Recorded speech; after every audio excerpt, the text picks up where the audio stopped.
everybody, Stel here from the Shoot Style Sauna, here with my review of NXT TakeOver number 31, coming from the brand new Capitol Wrestling Center, which it's the Performance Center. We all know it's that, but it's given a whole new look. We see a plexiglass with steel cage-like mesh in front of it. It's a really interesting look, and I'll talk more about that once we get into the proper matches. But yeah, whole new look. I welcome it personally, and we have a 5-match show to run down. Lots of big matches here to talk about. So standard affairs, we will go through match by match, talk about what happened, give it a star rating. At the very end, we'll give the show an overall grade, name match of the night, and finally our MVP. So without further ado, let's talk about NXT TakeOver 31.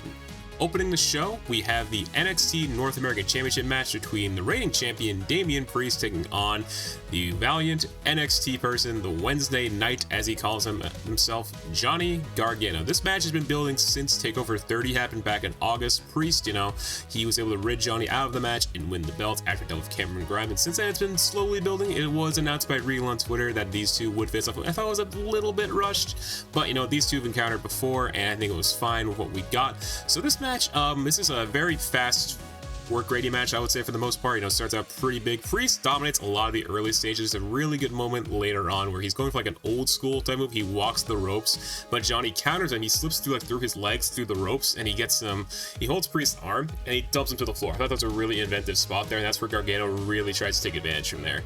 He gets him back in the ring. He gets Priest, his arms tied in the ropes, and it's this really cool senton on Priest. It's like he bends down. That was a really creative moment there. So lots of innovation in this match. I really enjoy what these two did. And from there, it's really back and forth, lots of scouting each other out, and we see a lot of big reversals. So the thing I see is that Gargano will counter Priest when he does a big move, but Priest will scout what Gargano does next, and they're able to read each other. So it's not just like, oh, the face falls for what the heel does and he takes the hit. No, they actually know what both of them are up to, and there's a really good spot outside where they're both trying to go for their big moves. Priest slips through, and this eventually leads to Priest in for a big razor's edge, and he just tosses Johnny onto the ring carpet, and woof! That's one of the brutal bumps in this match, and there's still more to come. Back in the ring, more finishing reversals, both men going for their big moves. We see the big spinning kick from Priest. Johnny counters that. Johnny then tries to go for Gargano escape to no avail, and eventually we see the two go over to a diagonal side of the ring. Johnny gets out of the ring, and Priest tries to go for a big dive to the outside, but Johnny throws two of the venue personnel in front of him, so Priest just eats a big fall, and I'm like, ooh, that's a bit rough there for him. With everyone down, the ref distracted as Gargano is able to have something happen. Gargano then hits a big dick kick to Priest. He's not feeling great. He goes back in the ring. He hits a super kick, only gets a near fall, and Johnny tries to stay on the offense, and as Priest is able to slowly recover, Johnny sees that there are steel steps on the outside conveniently placed next to the ring, and he tries to get Priest over off the ring apron down to the steps, but however, Priest remembers to take over In Your House with Balor in that brutal spot. Jesus Christ, he's going through all the pain lately. So after trying to get him to whir back, Priest does recover, but as he gets back in the ring, Johnny hits two super kicks, goes for one final beat once again, but this time he still gets caught. Priest counters, hits the Reckoning, and gets the big babyface win to start the show. I'm going to give this match 4 stars out of 5. Like I said, really fast-paced stuff. Both men really knew what each other were trying to do. And a bunch of the reversals we saw. Good technical stuff with a blend of brute force. I liked a lot of the striking these two did, and some really brutal moments, mainly the dive that Priest took on the personnel and the Razor's Edge on the apron. And I did enjoy the finish. Very interesting to see Johnny not kick out of 5 finishes in this match. But hey, if he's just going to help elevate Priest, I thought that was totally fine. Where you go from here should be interesting, but I'll talk more about what the Garganos might be up to when we get to Candice's match later on. Up next, making his NXT TakeOver debut, yes, over a year after getting signed, it is KUSHIDA in action against a garbage bag of all things, which I thought was a very interesting thing. These two have been going back and forth lately, as we've seen on NXT. Lots of aggressiveness shown from KUSHIDA taking out his opponent, showing this really aggressive demeanor, which you haven't really seen from KUSHIDA, which commentary bring up a lot, both in the build to this match and a lot of this match. So KUSHIDA doesn't have an interest in this match. He just gets in the ring, wants to take out the trash right away, and this match is a big showcase to show what this new personality KUSHIDA is all about. We see him be not really lit up on offense. He has a really hot start in the beginning, really gives the garbage bag no retaliation at all, just putting on all these creative holds, some aggressive demeanor, lots of hard striking, and oof, it's just rough. But however, it is totally a squash match, guys. You know, the garbage bag does get some offense in. And KUSHIDA does decide to sell for it. So round of applause for KUSHIDA. Very selfless guy there. Really appreciate your efforts and not making yourself so self-centered. So, but this doesn't really last long as he really just dismantles the garbage bag some more. He is able to work like the upper body, mainly the arms, which I didn't think those bags kind of had.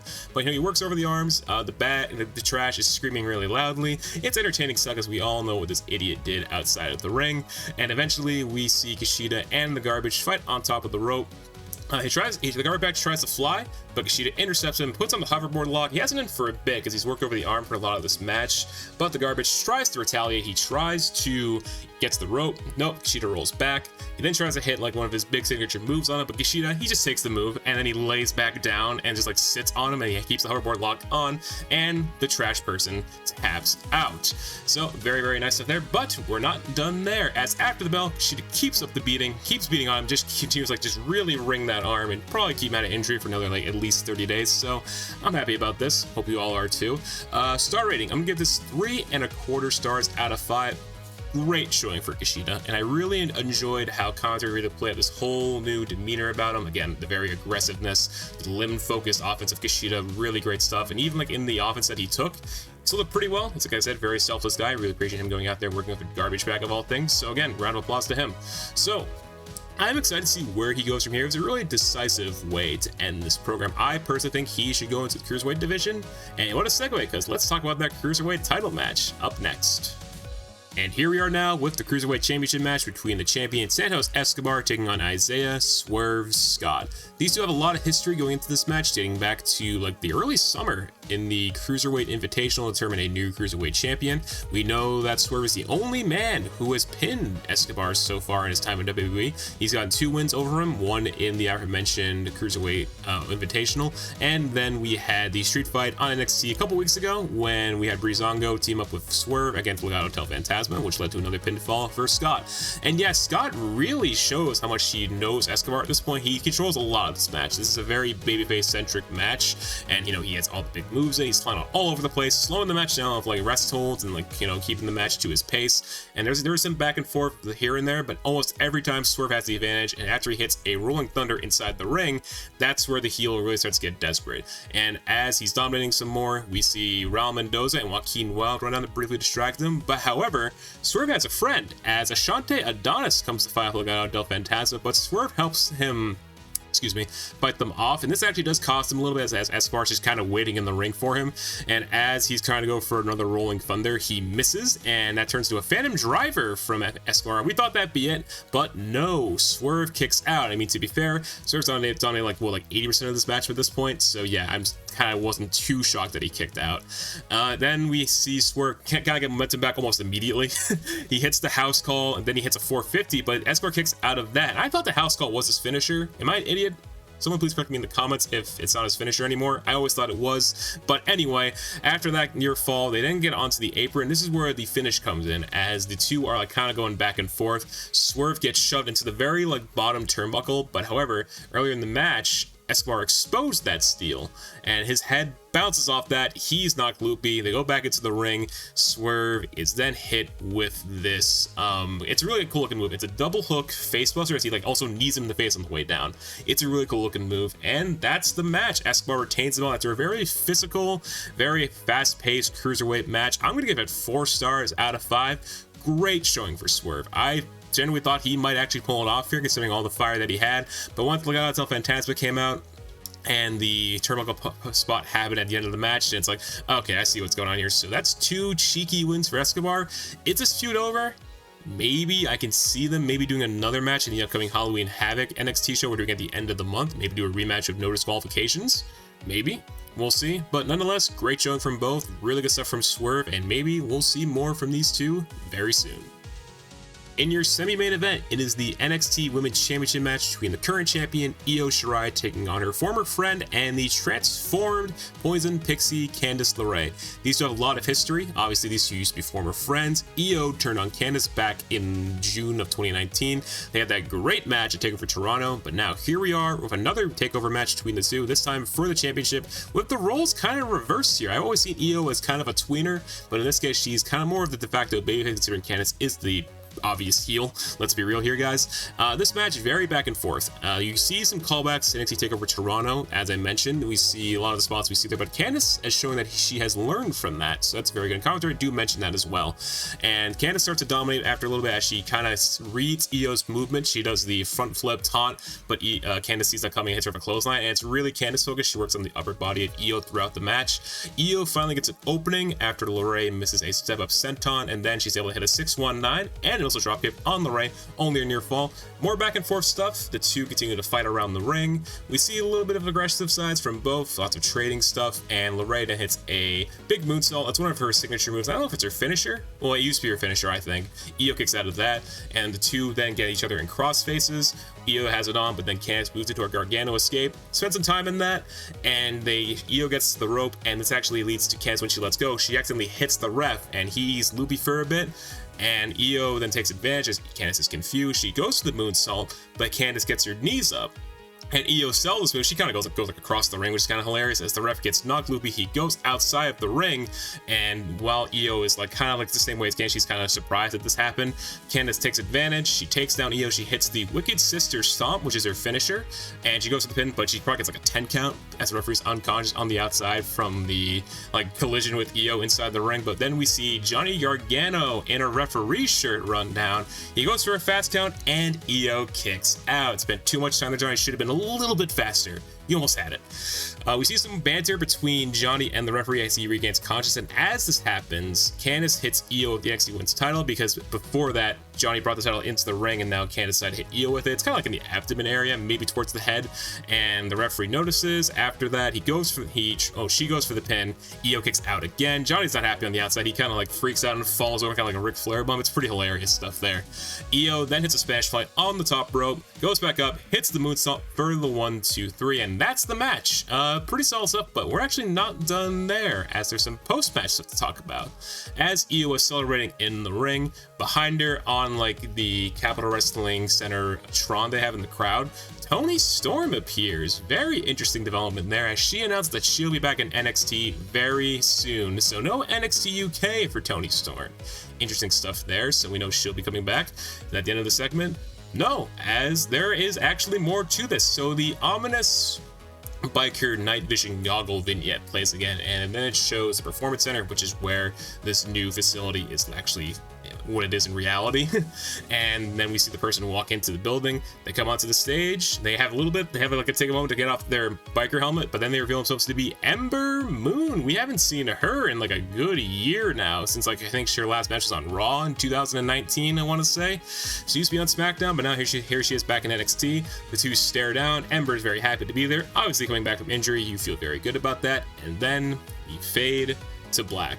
I'm gonna give this match 3 3/4 stars out of 5. You know, it was a pretty good sub. I expected pretty much you expect a lot of stuff out of these two. Lots of callbacks to their previous encounters, and the finish, a little overbooked, but you know, it made sense for the character, and you know, I think there could have been a little bit more to it, but hey, nothing bad about it. We've seen this match a couple times now, no complaints, and developments after the match definitely added to the segment. We'll see what happens from here. I'm not sure what's gonna happen with the Garganos, maybe with the draft coming up. Are they going? Are they staying? We'll have to stay tuned and find out. In your main event of NXT TakeOver 31, it is the NXT champion Finn Balor taking on the Undisputed Era's Kyle O'Reilly. This match set up in a gauntlet match. Well, Gauntlet Eliminator is what it was called on NXT, which Kyle went the distance on and won the entire thing. Surprising result leading to this match, and this match has a big fight feel to. We see the old throwback NXT TakeOver, like they walk up from the back and then the music plays. I haven't seen that for like years in NXT. I did like that little callback to how TakeOvers used to be. This match, very old school amateur mat wrestling stuff going on here. There's a lot of that stuff going on. It's very slow paced. It's very different than everything else on the card. You know, these two really go back and forth to start, but Balor really begins to take control as they lock up and wrestle on the mat. There's a funny moment here where Balor takes Kyle's arm and plays air guitar with it. I just thought that was really funny. And as Balor's, you know, trying to get more of the advantage, Kyle starts to fight back with some strikes here and there, and commentary to bring up his Muay Thai background. So good stuff to see how Kyle's experience in that regard. But, you know, Balor starts to be more aggressive. He really starts to target the midsection of Kyle, and it makes him feel woozy. There's this cool spinning kick, which takes Kyle to the mat, and he's like selling it really well. And it makes it feel like Balor's more of the heel here. We know that Kyle has hinted at a slow face turn going on NXT TV. And that starts to take more effect here as Kyle, there's no Undisputed Era here at all. They're not at ringside at all. As Kyle fights his way back to the match on his own, showing signs of life here and there, able to regain himself, get his composure back after the rough spots there, and he's able to take down Finn. He starts working the leg and the arm, and he's holding in there, and eventually he does take an inverted 1916. He kicks out of that. Balor goes up to the top, goes for the coup de grace. Kyle takes him down. He then puts him onto the ropes and hits this big diving knee drop to the chest. Really, really nice moment there. And now the big thing for Kyle is that he continues to work those legs. He hits the Dragon Screw leg whips twice on the ropes. Then he gets back in the ring. He hits the, he stitches in, I should say, the grapevine heel hook, like knee bar finisher he does. I don't know what it has a real name. That's what I know it as. But they spent a lot of time in this whole. I actually thought Finn tapped out at one point, but a lot of drama. Commentary really big that Kyle might actually do it here, but after a lot of time, lots of plotting out, Finn gets to the ropes and the two take a breather. They get back up. Kyle hits a big knee German suplex combo in the corner. Finn, however, retaliates. He hits the big running coup de grace on the ground. He hits another one after that, goes up to the top, another coup de grace, and he wins the match. Whew.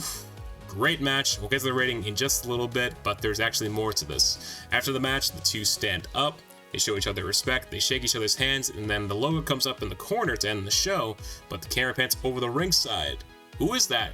We see Ridge Holland with a completely battered Adam Cole draped over his shoulder. He plops Adam Cole onto the floor, and Kyle falls out of the ring, and he's still selling the injuries from the match, as Roddy and Bobby then runs to ringside, just yelling, "Who did this? What happened to Adam?" That sort of thing. It's kind of a whodunit going on here. I think it's pretty obvious that it was Ridge Holland. Balor has nothing to do with this. He kind of just lets them take care of their own stuff, and that's how we end NXT TakeOver 31. I'm going to give this match 4.25 stars out of 5. Great old school style match, lots of mat work, amateur style wrestling, and the big thing about this match is that it showcases what Kyle O'Reilly can do in a singles capacity, because we never really seen him be a singles guy in NXT. He's always been a tag team guy with Bobby Fish or Roderick Strong, depending on who was available at the time. And yeah, it felt call back to Kyle's ROH days and his time in New Japan, so it's a great refresher to see somebody else get the opportunity for a change. And yeah, these two put a great match on. I think Balor winning was kind of a foregone conclusion, since this is his big takeover defense in his second reign. Where we go from here for Finn, I'm not quite sure, but I have some ideas what might happen with the Undisputed Era, but I'm sure those will begin to unfold very soon on NXT TV. My final grade for NXT TakeOver 31 is going to be an A. I thought this show from top to bottom was really well put together. Some great matches of different variety. You had your fast-paced stuff in the opening match. You had your babyface fire, but with the heel being a little bit more strategic in the end of the Cruiserweight title match. You had your overbooked madness with like the stuff where the heel might actually do it in the women's match, but then the face conquers it and wins in the end with some interesting reappearances and a re-debut of some past faces in NXT. You had your classic old school style main event between Balor and O'Reilly, and you had a glorified squash between Kushida and a garbage bag. So hey, I can't complain about that show at all. Great stuff, not a bad match on the show, and some good stuff coming out of this entire show. As for the match of the night, that's really tough with this kind of show. Every match I thought was good, as you heard in my star ratings and discussion, but I'm gonna give the match of the night to the main event between Finn Balor and Kyle O'Reilly. A very, like I said, very old school mat wrestling storytelling going on here, and I really enjoyed it. As for the MVP, well, just mentioned him. The MVP of this show goes to Kyle O'Reilly. As I said in the review for the match itself, we kind of finally got to see him in a singles capacity role for the first time in quite some time for him, and he really went out there and showed out what he could do. Great stuff, great versatility from Kyle, and I'm really excited to see what him and the rest of the Undisputed Era are able to do. And that is my review of NXT TakeOver 31. Thank you all for watching, and if you like this content, feel free to hit that subscribe button for the Shoot Style Sauna, and be sure to stay tuned for other content that we are making throughout the coming months. Coming up on the channel, we have a classic pay-per-view review sorry about that, Bad Blood 1997 featuring the Kane debut. Eric will be doing that one. We also have a mock draft for the upcoming WWE draft coming out very, very soon, hopefully before Friday's edition of SmackDown, where it all kicks off, and other predictions for WWE Hell in a Cell, featuring pay-per-view probably by me, and maybe even content for Impact Wrestling Bound for Glory, taking place right before Hell in a Cell. Stay tuned on if we'll be doing that, and we'll be doing other coverage on other shows, and of course, the Shoot Style Sauna Wrestling podcast records and uploads every 2 weeks, so be sure to stay tuned for what we have there. Thank you all again for watching, and I'm Stel from the Shoot Style Sauna, and we'll see you next time.